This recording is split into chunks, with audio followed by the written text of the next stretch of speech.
গতকাল চট্টগ্রামে যা ঘটেছে তা সম্পূর্ণভাবে একটা পরিকল্পিত একটা সহিংসতার পরিবেশ সৃষ্টি করা, হিংসা ঘৃণার পরিবেশ সৃষ্টি করা এবং উস্কানি দিয়ে একটা পরিস্থিতি তৈরির চেষ্টা। আমরা দেখেছি যে একজন ইসকন নেতাকে গ্রেফতার করা হয়েছিল, তাকে সেখানে আদালতে হাজির করা হয়েছে, কিন্তু সেইখানে যে জটলা এবং পরিস্থিতি, সেই সময়ে একদল দুর্বৃত্ত তারা একজন আইনজীবীকে ধরে নিয়ে যায় এবং আইনজীবীকে ধরে নিয়ে যাওয়ার পরে সেই আইনজীবীকে তারা করে। এই রকম নৃশংসতা আজকে দেখানো হয়েছে। আপনি হত্যার ধরন দেখলে বোঝা যাবে যে পরিষ্কারভাবে তারা উস্কানি দেওয়ার চেষ্টা করছেন, যে যাতে একটা সাধারণভাবে এখানে মুসলমানদের মধ্যে একটা উত্তেজনা সৃষ্টি হয় এবং তারা হিন্দু সম্প্রদায়ের উপরে হামলা করে। আমি কথাটা খুবই পরিষ্কারভাবে বললাম যে এই যে লক্ষণ খুব পরিষ্কার, যে এখানে একটা উস্কানি দেওয়ার চেষ্টা করা হচ্ছে যাতে করে এখানে হিন্দু সম্প্রদায়ের উপরে হামলা হয় এবং সেই হামলাগুলোকে আজকে বাংলাদেশের একটা বাস্তবতা হিসেবে সারা দুনিয়াতে দেখানো যায় এবং এই সরকারকে এবং এই অভ্যুত্থানকে কালিমালিপ্ত করা যায়। এটা পরিষ্কারভাবে এই মোটিভ আমরা দেখতে পাচ্ছি। এ বিষয়ে আমাদের মধ্যে অন্তত কোনো সন্দেহের জায়গা নেই।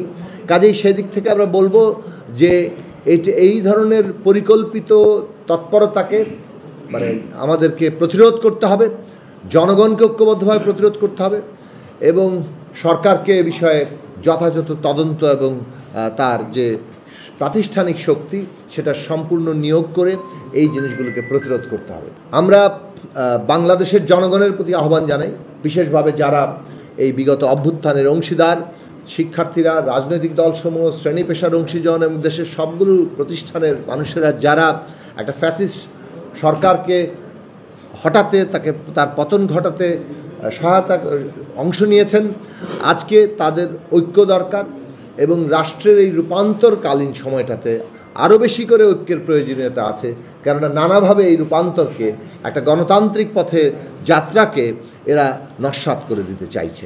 থেকে আমরা দেখছি কেবলমাত্র চট্টগ্রামের ঘটনা নয়, আজকে ফ্যাসিস্টরা যে কোনো ধরনের ঘটনার মধ্যেই ঢুকে পড়ার চেষ্টা করছে, সেটা শিক্ষার্থীদের কেন্দ্র করে কোনো সমস্যা হোক কিংবা অন্য কোনো আন্দোলনের জায়গা হোক, নানাভাবে তারা এই ধরনের ঘটনার মধ্যে ঢোকার চেষ্টা করছে। প্রত্যেকটি আন্দোলনকারী শক্তিকেও এই সময়কালে সতর্ক থাকতে হবে যে তাদের দাবি দেওয়া কিংবা সংগ্রাম, তার যে ন্যায্যতা সেটা তো পূরণ করতেই হবে, কিন্তু একই সাথে এই সমস্ত আন্দোলনকে কেউ যাতে ব্যবহার করতে না পারে, বিশেষভাবে ফ্যাসিস্টদের দোসররা, সেই বিষয়ে তাদের সতর্ক থাকতে হবে। আমরা বাংলাদেশ নির্মাণের জায়গায় আছি। পরিষ্কারভাবে ফ্যাসিস্ট শক্তি আমাদের সন্তানদের কেবল হত্যা করেছে তাই নয়, আজকে তাদের পতনের পরে পালিয়ে গিয়ে বাংলাদেশের অস্তিত্বের বিরুদ্ধে একটা সংগ্রাম করছে। ফলে আজকে জাতীয় সার্বভৌমত্ব রক্ষার লড়াই আমাদের সামনে গণতন্ত্র রক্ষার লড়াই, আমাদের সামনে অভ্যুত্থানের সমস্ত অর্জনকে একটা বাস্তব এবং সাফল্যমণ্ডিত একটা পরিণতিতে নিয়ে যাওয়ার লড়াই। সেই লড়াইকে কোনোভাবে নস্যাৎ হতে দেওয়া যাবে না, এর বিরুদ্ধে জনগণকে ঐক্যবদ্ধ থাকতে হবে। এই আহ্বান আমরা জানাবো।